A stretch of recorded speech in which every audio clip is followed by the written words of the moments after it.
जीना दुभर कर रखा है इस बीजेपी सरकार ने, इस मुख्यमंत्री ने, कि कोई गरीब की सुनने वाला कोई भी नहीं है, सिर्फ पैसे कमाओ। और आते ही हम पूरे धरनार्थी को मारने लगे, महिलाओं को, बुजुर्गों को, बच्चों को, सबको मारने लगे। नागौर सांसद हनुमान बेनीवाल जी आए थे, उन्होंने कल ये आश्वासन दिया है कि ऐसा गलत काम मैं नहीं होने दूंगा। तो मोदी जी की पूजा करते हैं, लेकिन मोदी जी की फोटो निकाल के हमने बाहर फेंक दी। 5 लोग घायल हुए हैं, 3 वहाँ में बीडीएम हॉस्पिटल कोटपुतली है, 2 यहाँ। मजदूर आदमी टोकरी गिरने वाले, बताओ पेट में रहेंगे, मकान लेंगे, जमीन ली, कहाँ से लेंगे हम। 120 टन पत्थर लेके जा रहे हैं, यहाँ से लेकर यूपी तक। कोई माई का लाल इनको रोकने वाला नहीं है, क्योंकि ये भारतीय जनता पार्टी का पूरा षड्यंत्र है। इसमें एसडीएम ने और ये डिप्टी ने, एसएचओ ने वो धरना उठाया है। पुलिस वाले आए कम 100-150 और वो टेंट को उखाड़ के ले गए। वो हॉस्पिटल में भी जाके वहाँ भी धमकी दे रहे हैं, अभी तो किया है कुछ भी नहीं है, अभी तो मारेंगे इनको। धरना कम से कम 300 दिन हो गए चलता वहाँ। और इसमें बड़े बड़े बीजेपी के नेताओं का हाथ है। जिला कलेक्टर को भी दे दिया ज्ञापन, एसडीएम, तहसीलदार सबको दे चुके। हमारी लेडीजें बाथरूम करने के लिए जंगल में जाती हैं, उनका वीडियो बना रहे थे ये गुंडे। 12 राउंड फायर किए उन्होंने, कम से कम 12 राउंड हवा में। राजस्थान अवैध खनन को लेकर काफी लड़ाई लड़ रहा है और लड़ाई लगातार जारी है। और इस लड़ाई के बीच कई ऐसे योद्धा हैं, कई ऐसे लोग हैं जो घायल हो जाते हैं और फिर अपनी जगहों से डायरेक्ट सफर करते हैं एसएमएस अस्पताल का। इस वक्त मौजूद हूँ राजस्थान की राजधानी जयपुर के एसएमएस अस्पताल सबसे बड़ा अस्पताल है और वहाँ इस वक्त मैं मौजूद हूँ उन लोगों के साथ जो कोटपुतली के रहने वाले हैं, कोटपुतली के अजीतपुरा से। और यहाँ बात ये हुई कि खनन का विरोध करने लगे, अवैध खनन का विरोध करने लगे। जब विरोध किया तो हमला कर दिया गया और कथित तौर पर फायरिंग भी की गई। फायरिंग के बाद इनको जयपुर एसएमएस अस्पताल रेफर किया गया। सर, कितने टाइम से आप लोग वहाँ विरोध कर रहे थे? विरोध के बाद ऐसा क्या हुआ कि फायरिंग पुलिस के द्वारा की गई? धरना कम से कम 300 दिन हो गए चलता वहाँ पे। और 2-3 दिन पहले हमारे वहाँ टेंट लग रहा था, तो उस टेंट को उखाड़ के ले गए। पुलिस वाले आए कम 100-150 और वो टेंट को उखाड़ के ले गए। तो जब हम वहाँ पड़ाव देने की कलेक्टर ऑफिस में की प्लानिंग, तो उसके बाद में उन्होंने बोला कि तुम्हारा वापस लगवा दिया जाएगा वहाँ पे और तुम धरना चालू कर लेना। अब उसके बाद में पता नहीं, वहाँ पे सुबह ये वहाँ पे जाते हैं और वो अचानक से हमला कर दिया उन्होंने। पुलिस वालों ने नहीं, वो गुजरों के लड़के हैं, खनन माफिया, उन्होंने। पुलिस तो वहाँ पे थी ही नहीं। सुरक्षा के मद्देनजर भी कोई नहीं था? कोई नहीं था वहाँ पे, कोई नहीं आता। हमारी सुनने तो कोई नहीं आता है, खाली उनके सुनने आते हैं बस। उनको कुछ नहीं होना चाहिए। और जनता चाहे कुछ भी हो, जनता मरे कटे, कुछ आपके सामने देखो क्या हाल हो रहा है। कोटपुतली हॉस्पिटल में भी है, बीडीएम में, वहाँ भी मरीज है, लेकिन हमारी कोई सुनाई नहीं है।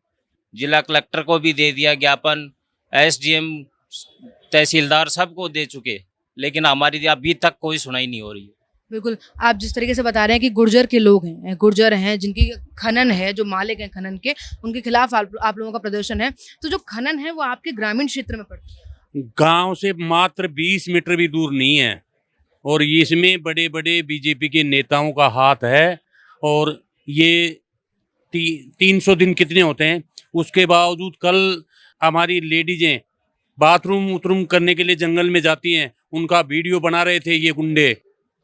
जिनकी खनन है, उनका पुलिस को बोला गया तो पुलिस वाले आते ही नहीं हैं।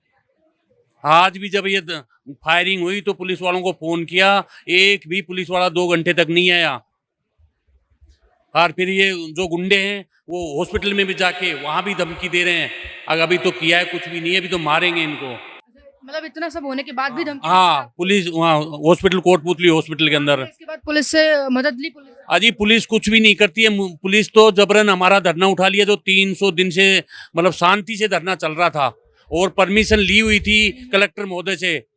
उसके बावजूद एसडीएम ने और डिप्टी ने, एसएचओ ने वो धरना उठाया है। और उठा के गांव वालों को, मतलब गांव वाले बोले जी अगर आपको उठाना है, गलत है या सही है, आप उठा ले जाओ, हम तो आपके पक्ष में बोलेंगे नहीं। क्यों? उनका ये मकसद था कि ये बोले इनको अंदर डाल दें। फिर कल परसों में कलेक्टर का घेराव था। आज भाई कलेक्टर महोदय जाके सुनेंगी। उससे पहले ही एसडीएम ने ये बोला कि मेरे से गलती हो गई और मैंने धरना गलत उठवा दिया। एसडीएम ने लिखित में आदेश दे दिया कि धरना जहां था, इनका धरना वहीं लगना चाहिए। उसके बीच में रात में जो माइंस वाले हैं गुंडे हैं, उन्होंने डंपर भर के मिट्टी के 20 डंपर और शमशानों के आगे डलवा दिए। जो हमारा शमशान भूमि के ऊपर हम धरना दे रहे थे, जो हमारी आज से नहीं हजारों साल पहले से है, उसके आगे उन्होंने मिट्टी डलवा दी। एसडीएम महोदय को सुबह फोन किया गया, साहब ये मिट्टी डाल दी। बोले जी ऐसा काम करो, आप 10 बजे मेरे को एक लेटर दे दो और उस पर मैं ये मिट्टी उठाने का परमिशन। क्योंकि इतनी देर में ये एसडीएम ये सोच कर रहा था कि इनको गांव वालों को पिटवाना है, मरवाना है, इनको गांव से निकालना है।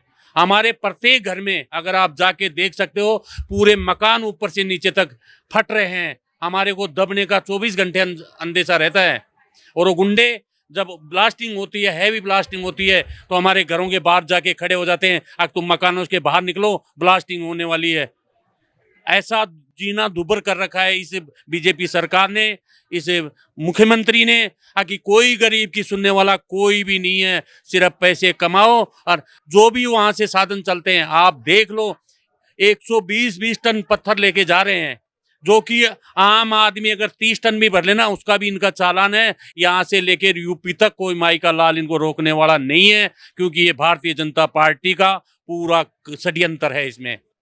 सर आप जिस तरीके से बता रहे हैं कि 24 घंटे, ये तो डर है कि कभी भी ब्लास्ट हो जाए, आपके मकानों में दरार पड़ी हुई है तो वो तो कभी भी गिर सकता है।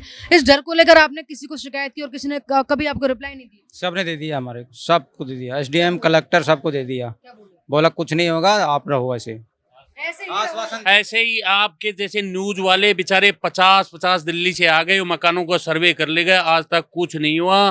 क्योंकि वहाँ यहाँ इसमें जो इन्वॉल्व है ना, वो भारतीय जनता पार्टी के विधायक सांसद सब हैं। सब कोई क्रेशर लगा लिया, कोई खान ले लिया, और जनता मरो जाओ बाढ़ में।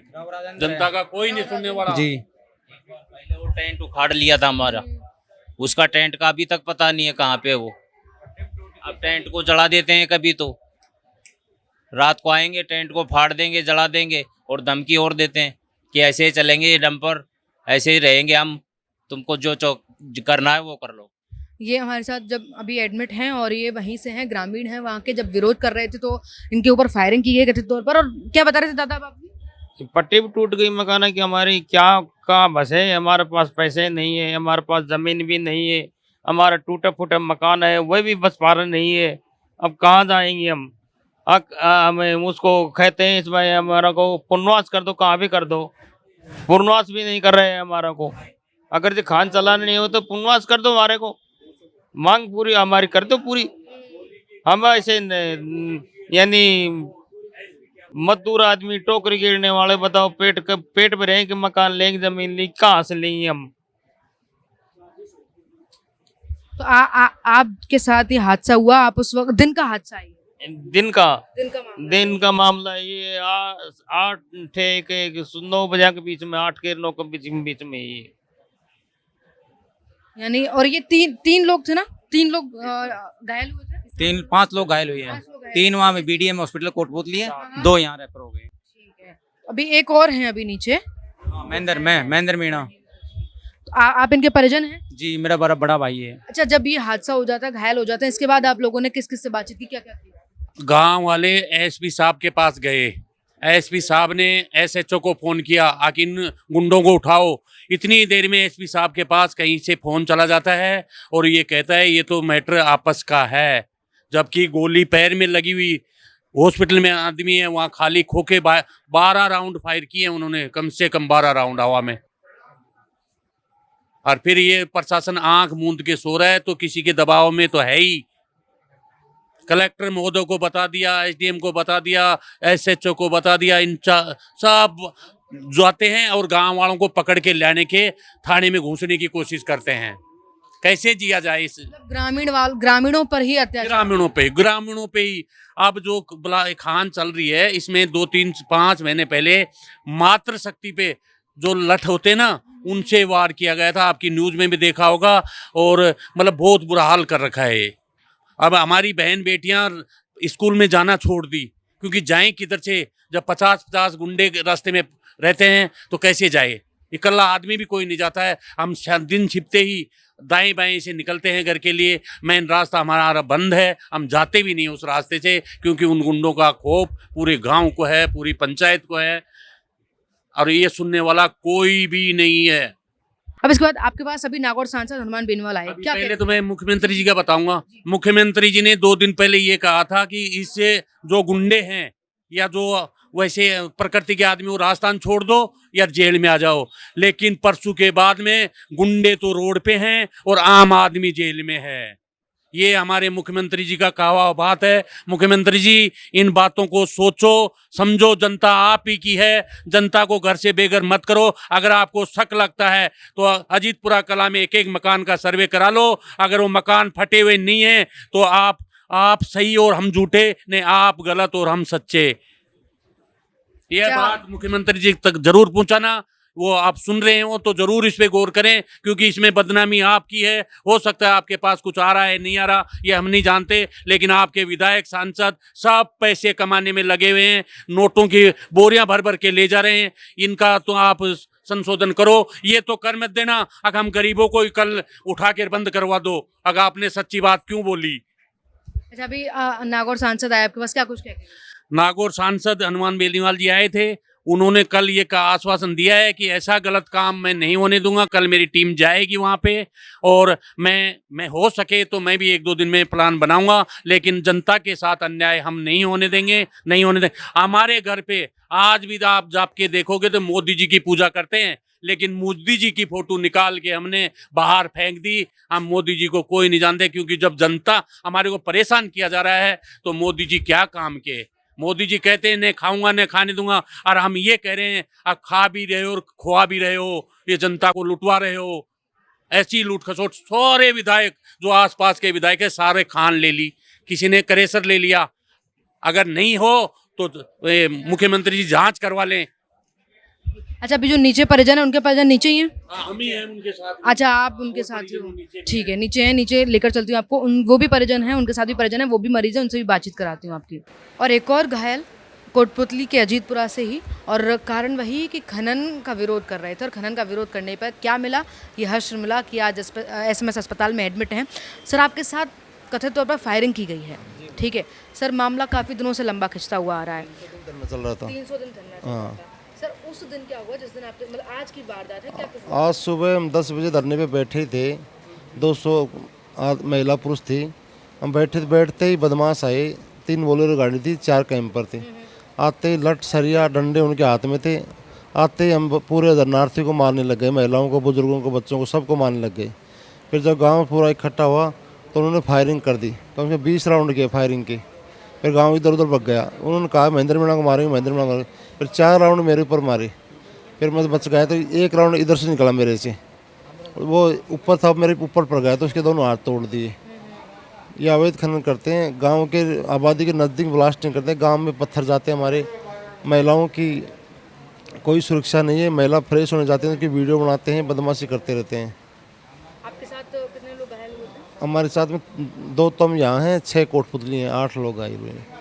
एक के पैर, कई बार शिकायतें दर्ज कराई? कलेक्टर मैडम को कई बार शिकायत कराई, SDM साहब को कराई, हमने ME को कराया, अजमेर भी शिकायत की, उदयपुर भी की, यहाँ चीफ सेक्रेटरी कब की, विधायक सबके पास गए हम, कोई हमारी सुनाई नहीं कर रहा। ये बड़े नेता हैं, उनकी लीजिए हैं, ये राजनीतिक लोग हैं, ये प्रेशर में लेकर प्रशासन को प्रेशर में करा काम करते हैं। प्रशासन इनकी सुनता, हमारी कोई नहीं सुनता, गरीबों की। ST-SC के लोग हैं सब हम। सही बात है। देखिए, अब जिस तरीके से मैं आपको पूरी जानकारी दे दी थी कि राजस्थान में लगातार खनन को लेकर विरोध होता आ रहा है। लगातार खनन से लोग इतने परेशान हैं कि घरों में घर की जो दीवारें हैं, घरों में दरारें पड़ चुकी हैं, यानी कभी भी घर ढह सकते हैं। ब्लास्ट जब होने चलते हैं तो ब्लास्टों को लेकर जो है पहले नोटिफिकेशन जारी कर दिया जाता है बाकायदा कि ब्लास्ट होने वाले हैं, घरों से बाहर आप निकल आइए। और आज जब ये लोग धरने पर बैठे थे तो कथित तौर पर कैंपर गाड़ियों में लोग आते हैं, मारपीट करते हैं और फायरिंग करते हैं और चले जाते हैं। और उसका क्या नतीजा निकला कि इन लोगों को एडमिट होना पड़ा। 5 लोग हैं, 5 लोग गंभीर घायल हुए, जिसमें से 2 अभी SMS अस्पताल में। बातचीत मैंने आपकी परिजनों से भी कराई, इन लोगों से भी कराई, और साथ ही ये भी बताया कि किस तरीके से यहाँ हनुमान बेनीवाल नागौर सांसद वो उन लोगों से मिलने आए, आश्वासन देने आए, इनका समर्थन करने आए। और ये भी उन्होंने कहा कि हम जो है RLP यानी कि राष्ट्रीय लोकतांत्रिक पार्टी, जो राजस्थान की तीसरा मोर्चा कहा जाता है, वो इनका साथ देगी, सपोर्ट करेगी और लगातार इनके न्याय के लिए लड़ेगी। अब देखना ये होगा कि कल RLP वहाँ पहुंचेगी मौके पर और इस पूरी प्रक्रिया में खनन विरोध का जो ये लोग कर रहे हैं उसमें क्या कुछ देखने को मिलता है, क्या मोड़ आएगा, जानने के लिए बने रहिए मेरे साथ। देखते रहिए अपडेट इंडिया। मैं आपके साथ कृपा उपाध्याय, कैमरामैन जावेद अली के साथ, जयपुर।